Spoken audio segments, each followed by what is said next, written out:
독일에서는 다른 나라에선 이상하게 생각할 수도 있는 몇몇 전통들이 있습니다. 독일에선 신년전야 때 폭죽을 터뜨려 묵은의 양령들을 놀래켜 쫓아내기도 하고, 부활절에는 겨울의 악마를 내쫓기 위해 화형대를 태우기도 하죠. 이 밖에 다양한 이유들로 사람들이 마녀나 유령 혹은 악마로 변장하는 그 지역의 전통도 수십 가지나 존재합니다. 하지만 독일에 있는 이런 전통들 중에서도 가장 이상한 연례의식들 중 하나인 이것의 배경에 대해선 소수의 사람들만이 알고 있죠. 때는 1700년 전, 한 강도가 부잣집에 침입했습니다. 하지만 그의 시도는 경비원에 의해 저지되고 말았죠. 강도는 도망치던 중 심각한 부상을 입었고 생사의 기로에 다다랐습니다. 바로 그 순간 강도 앞에 악마가 나타납니다. 만약 이 악마가 나타나지 않았더라면 분명 이 강도의 이름은 지금까지 전해져 오지 않았을 겁니다. 악마는 그에게 내기를 제안했는데, 강도에게 해가 뜨기 전까지 주변 마을의 집 10군데를 침입할 수 있다면 지상에서 지낼 수 있는 또 다른 1년의 시간을 주겠다고 말이죠. 하지만 그중 한 명이라도 강도의 존재를 눈치챈다면 악마는 강도의 영혼을 지옥불에 던져넣겠다고 얘기했습니다. 어차피 죽어가는 목숨, 강도는 내기를 받아들였죠. 그러자 곧바로 강도의 상처는 치유됐고 그는 서둘러 움직이기 시작했습니다.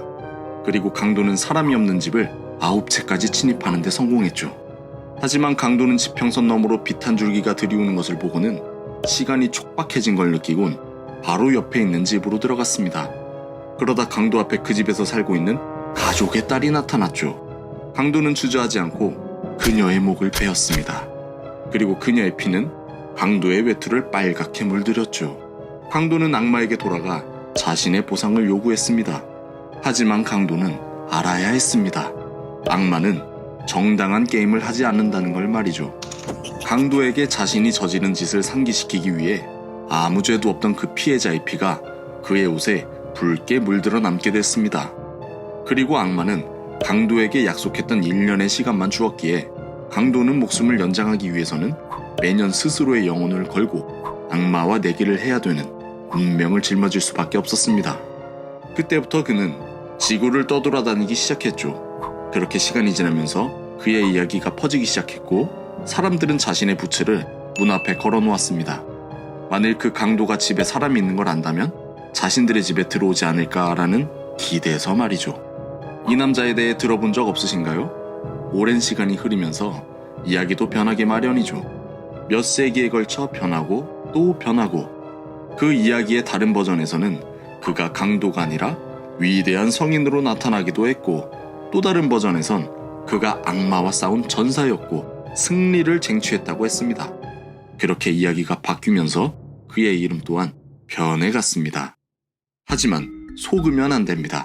그가 다른 이름을 지니고 있다 해도 그는 사람들의 눈에 띄지 않기 위해 여전히 무고한 사람들을 기꺼이 죽이려고 들 겁니다.